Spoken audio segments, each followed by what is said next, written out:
결연히 떠나고자 하는 아들 홍길동을 더 이상 말리지 못했습니다. 그저 홍길동에게 얼른 집으로 돌아와 달라 당부할 뿐이었죠. 그런데 11살의 홍길동이 집을 떠나 갈 곳이 있었을까요? 발길이 닿는 대로 무작정 걷고 또 걷습니다. 얼마나 걸었을까요? 홍길동은 탁 트인 곳에 이 마을을 발견합니다. 그런데 마을 사람들의 모습이 심상치가 않아요. 험상궂은 장정들이 가득한 겁니다. 그들의 정체는 바로 흉악한 도적들이었던 겁니다. 도적들 사이로 성큼성큼 걸어가더니 대뜸 한마디를 던집니다. 내가 너희들의 우두머리가 되겠다. 홍길동 말 듣고 급하게 깁니다. 그리곤 목숨만 살려줄 터이니 어여 집에 가거라 라면서 홍길동의 등을 밀죠. 그런데 그때 홍길동은요 자신이 가진 놀라운 초능력을 보여줍니다. 초부석이라는 바위가 있었는데요. 홍길동이 팔을 걷어 올리더니 초부석을 번쩍 들어 올린 겁니다.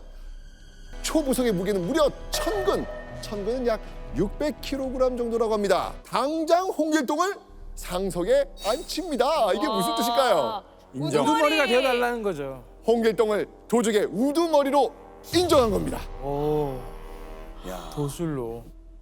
홍길동은 벼슬로 입신양명할 수 없다면 도적이 되어서라도 자신의 존재를 알리고 싶었던 것입니다.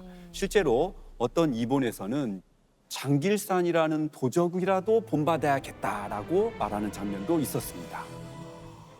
자, 그런데 상석에 앉은 홍길동이 꺼낸 말을 듣고 수백 명의 도적들이 술렁이기 시작합니다. 추호도 건드리지 말고 가급 수령과 방백들이 백성에게서 착취한 재물을 빼앗아 혹 불쌍한 백성을 구제할 것이다. 백성을 상대로 한 도적질을 금지한 겁니다. 대신 백성들의 등골을 빼먹는 탐관오리와 벼슬아치의 곡간을 탈탈 털고 그 훔친 재물을 불쌍한 백성들에게 나눠주겠다라고 선포를 한 겁니다. 홍길동이 도적단을 백성을 돕는 의적으로 바꾸겠다고 선언을 한 것이죠. 의적 무리를 이렇게 이름 붙입니다. 살활, 가난할 빌, 무리당. 이제부터 도적단이 아니라 가난한 사람을 살리는 활빈당이라는 겁니다. 기억나요. 탐관오리가 있는 곳에는 언제나 홍길동과 활빈당이 나타납니다. 군사들이 아무리 밤을 설쳐가며 창고를 지켜도 소용없었습니다. 활빈당은요 관아의 무기와 탐관오리의 재물 창고까지 탁탁 털어갑니다. 그런데 홍길동은요 관아를 약탈하고 떠나면서 꼭 남긴 게 있습니다. 창고의 곡식과 군기를 훔친 이는 활빈당 장수 홍길동이라. 마치 박명록처럼 자기 이름과 소속을 남긴 겁니다. 한편 온갖 부패를 저지르며 착취를 일삼던 탐관오리가 홍길동의 속수무책으로 당하니까 백성들은 어떤 생각을 했을까요? 영웅이다. 체질이 쑥 내려가는 듯한 통쾌함을 느꼈을 겁니다. 야, 탐관오리들은 홍길동과 활빈당을 보면 막 혼비백산 도망다니기 바빴고요. 백성들은 홍길동과 활빈당을 은인으로 여기며 영웅으로 추켜 세웁니다. 온 나라가 홍길동을 잡지 못해 발만 동동 구르던 그때 홍길동의 목숨을 위협할 만한 이야기가 들려옵니다. 사대부든 일반 백성이든 누구든 막론하고 만일 이 도적을 잡으면 천금의 상을 내리겠노라. 도적 하나에 국가기관이 속수무책으로 당한다는 건 이건 나라의 체제가 흔들리고 있다는 거잖아요. 더 이상 홍길동이 활개를 치게 둘 수 없다고 판단한 왕이 천금을 내려서라도 홍길동을 잡아들이라 라고 하면서 전국에 현상수배령을 내린 겁니다. 그런데 현상수배령이 내려오고 얼마 되지 않아 누구도 예상치 못한 일이 벌어집니다. 금세 양손이 꽁꽁 묶인 채 의금비에 붙잡혀온 겁니다. 자, 온갖 도수를 부리면서 동해 번쩍 서해 번쩍 나타나던 신출기문한 도적 홍길동을 잡은 건 대체 누구일까요? 잡은 인물의 이름은 바로 홍길현. 바로 홍길동의 형이었습니다. 홍길동이 관할을 털어갈 때마다 호기롭게 이름을 밝히고 다녔잖아요, 지금. 조정에서는요, 홍길동이 전직 2조 판서이자 좌의정이었던 홍문, 즉 홍판서의 얼짜란 걸 알게 된 겁니다. 대신들은요, 그래서 홍판서를 의금부에 가둬버립니다. 아, 그리고 당시 2조 판서에 오른 아들 홍길현을 경상도 감사로 보내서 홍길동을 잡아오라 명령을 내립니다. 동생 홍길동을 잡을 특별한 방법을 세웁니다. 홍길동이 도적이 돼서 아버지가 아프다고 방을 붙인 겁니다. 백발이 성성한 늙은 아비가 너 때문에 밤낮으로 걱정하시던 중에 내가 이렇듯 난리를 쳐서 나라에 죄를 지으니 놀라신 마음에 병이 나서 이제 드러누워 장차 일어나지 못하게 되셨다. 결국 홍길동은 눈물을 흘리며 형을 찾아왔고 홍길현은 동생 홍길동을 오랏줄에 묶어 의금부 관리에게 보낸 겁니다. 홍길동이 잡혔다는 소식에 왕은 직접 신문하기 위해 의금부로 나섭니다. 자, 그런데 잡혀온 홍길동을 보고 왕과 의금부의 관리는 머리를 싸줍니다. 도저히 믿을 수 없는 광경이 눈앞에 펼쳐진 겁니다.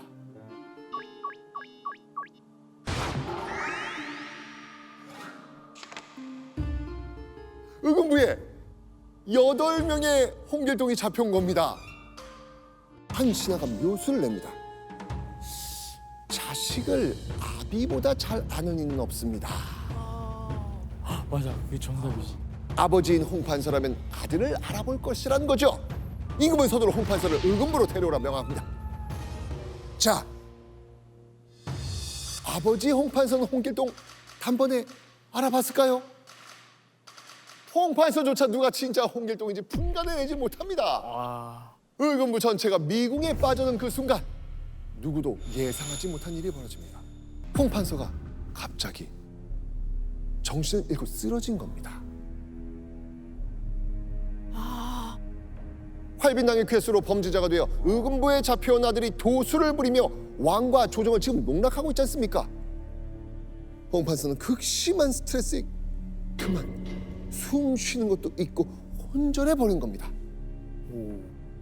그런데 이때 갑자기 8명의 홍길동이 엉엉 울며 품속에서 약을 꺼내더니 앞다퉈 쓰러진 홍판서 입에 넣습니다. 잠시 후 홍판서는요, 기적적으로 숨을 몰아쉬며 살아납니다. 그런데 홍길동을 유심히 보던 왕은 경악을 금치 못합니다. 분신술로 만든 7명의 홍길동만이 허수아비로 밖에 넓어져 있고 진짜 홍길동은 귀신처럼 도망가고 없어졌거든요. 왕을 농락하며 제 발로 도망친 홍길동을 아니 무슨 수로 잡아야 될지 홍길현의 눈앞이 깜깜해졌겠죠. 그런데 믿을 수 없는 일이 벌어집니다. 제 발로 도망친 홍길동이 또다시 홍길현 앞에 불쑥 나타나는 겁니다.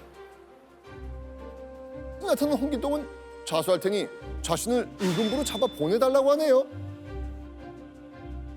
동생의 행동이 어딘가 미심쩍었긴 했지만 홍길현은요 당장 홍길동을 묶어 의금부로 압송합니다.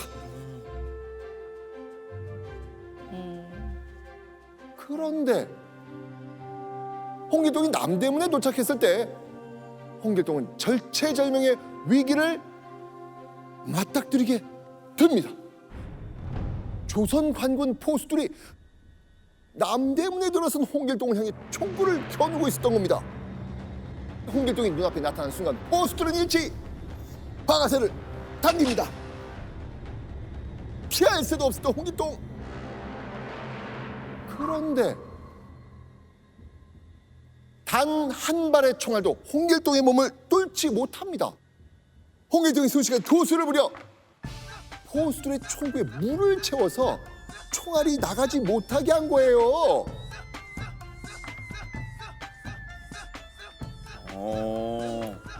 총을 막아버리겠네. 그 사이 홍길동은 재빨리 남대문에서 도망쳐 나왔죠. 그렇게 포수들이 홍길동 검거 작전에 실패하자 이번엔 저 저 멀리서 말발굽 소리와 함께 조선군 기마부대가 달려온 겁니다. 아하. 아. 자, 이들은 곧 도망가던 홍길동을 포착했죠. 기마부대가 의기양양하게 홍길동에게 다가간 그 순간 홍길동이 말보다 훨씬 빠른 속도로 달아난 겁니다. 아. 기마부대와 홍길동과의 거리는 점점 멀어집니다. 이거 대체 어떻게 된 상황인가요? 바로 홍길동이 땅을 접어 달리는 축지법을 쓴 겁니다. 결국 홍길동은 유유히 저 멀리 점이 되어 사라져 버립니다. 조선을 대혼란으로 빠뜨린 홍길동. 그리고 얼마 후 사대문에 이런 글이 붙었습니다. 소신에게 병조판서의 직을 내려주시면 신이 스스로 잡히겠사옵니다. 공조 관서. 그러니까 국방. 국방부 장관. 그렇죠. 아. 허무맹랑하게도 홍길동이 자수와 도망을 번복하며 말하던 것은 얼짜 홍길동이 절대 가질 수 없었던 관직, 그것도 조선의 군대와 국방을 책임지는 최고의 관직, 병조판서였던 겁니다. 와. 홍길동에게는 천부적인 능력과 초인적인 힘이 있었지만 얼짜라는 콤플렉스, 신분적 한계가 있었지 않습니까? 그런데 홍길동은요, 당차게 자기 능력에 걸맞는 관직, 병조판서 자리 달라고 요구한 겁니다. 병조판서 자리를 받았다는 것은 조선의 왕과 또 세상 사람들에게 길동이 자신의 능력과 존재를 인정받았다는 상징적인 의미가 있겠습니다. 그렇다면 홍길동의 이 방을 본 왕은 뭐라고 했을까요? 홍길동을 잡아들이란 포고령을 철회합니다. 그러니까 내 편으로 당했다. 두겠다는 거네요. 못 잡아요. 결국 왕도 두 손 두 발 다들고 홍길동의 항복을 선언한 겁니다. 와. 와. 그리고 조선 역사에 전례 없는 일이 벌어지죠. 얼짜 홍길동이 신부대벽을 부수고 병조판서에 오른 겁니다. 와. 그런데요, 병조판서가 된 홍길동은요, 조선에서 연기처럼 사라져버립니다. 탐관오리를 혼내주던 활빈당의 활동도 뚝 끊깁니다. 근데 원하는 걸 줬는데 왜 사라진 거예요? 그러니까요. 아니 국방부 장관 줬잖아요. 사람들의 기억 속에서 홍길동이란 이름 세 글자는 점점 잊혀갑니다. 자, 그렇게 홍길동이 사라지고 3년이란 시간이 흐른 뒤 3,000명의 활빈당 단원들과 홍길동이 발견됩니다. 와. 이곳에서요.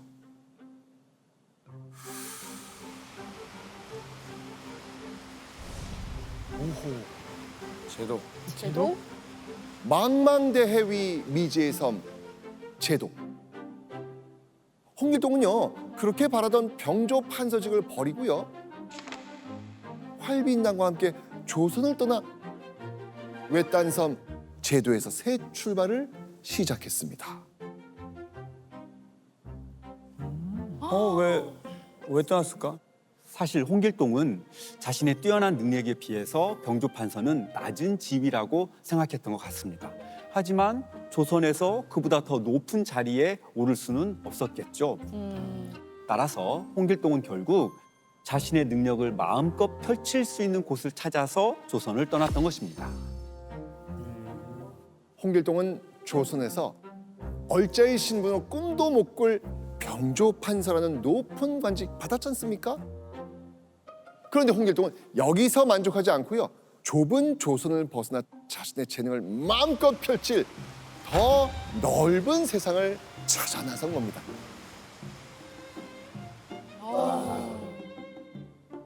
제도에서 새 삶을 시작한 홍길동은요, 활빈당과 농사를 짓고 이웃 나라와 자유롭게 무역도 시작합니다. 그리고 3년 만에 창고를 그냥 쌀로 가득 채울 정도로 재산을 어마어마하게 불렸죠. 그렇게 홍길동이 조선을 떠나 제도로 온 지 6년째 되는 어느 늦은 밤, 이 반짝반짝 별이 빛나는 제도의 밤하늘을 올려다보던 홍길동이 갑자기 꺼이꺼이 엉엉 울기 시작합니다. 어. 홍길동이 별자리를 보다가 조선에 있는 아버지가 곧 돌아가실 걸 알게 된 거예요.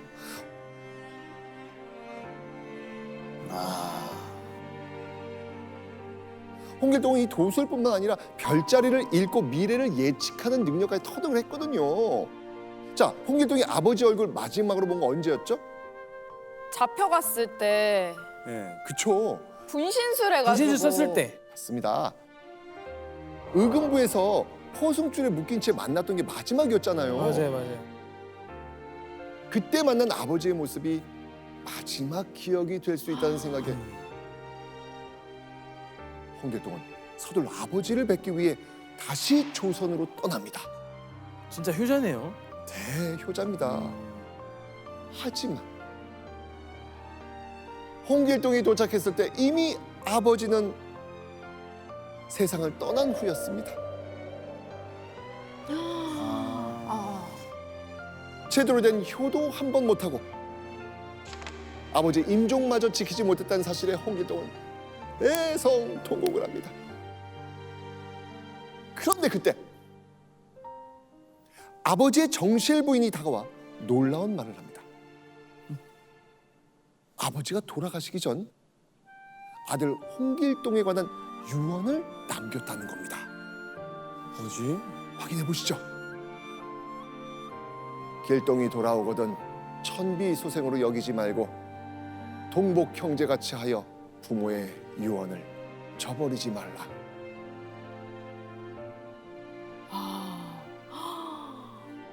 와. 아버지가 네. 형 홍길현에게 홍길동을 첩의 자식이 아닌 친동생처럼 여기고 대우해 주라고 한 겁니다. 홍길동은 홍씨 가문의 둘째 아들로 인정받게 됩니다. 심지어는요, 홍판서의 묘를 제도에 마련할 수 있게 합니다. 그리고 홍길동에게 아버지 홍판서의 3년상과 이후 제사까지 맡긴 겁니다. 와. 와. 근데 이게 굉장히 놀라운 거예요. 교수님, 얼자가 제사까지 모신다, 이거 엄청 놀라운 일 아닙니까? 맞습니다. 19세기 조선에서는 조상께 제사를 모시는 권리는 장남에게 승계되는 것이 일반적이었습니다. 그런데 홍길동이 아버지 홍판서의 제사를 모시게 되었다는 것은 길동이 집안에서 아들임을 인정받은 것을 넘어서서 적장자의 버금가는 지위를 인정받았다는 것을 의미합니다. 대단한 일이죠.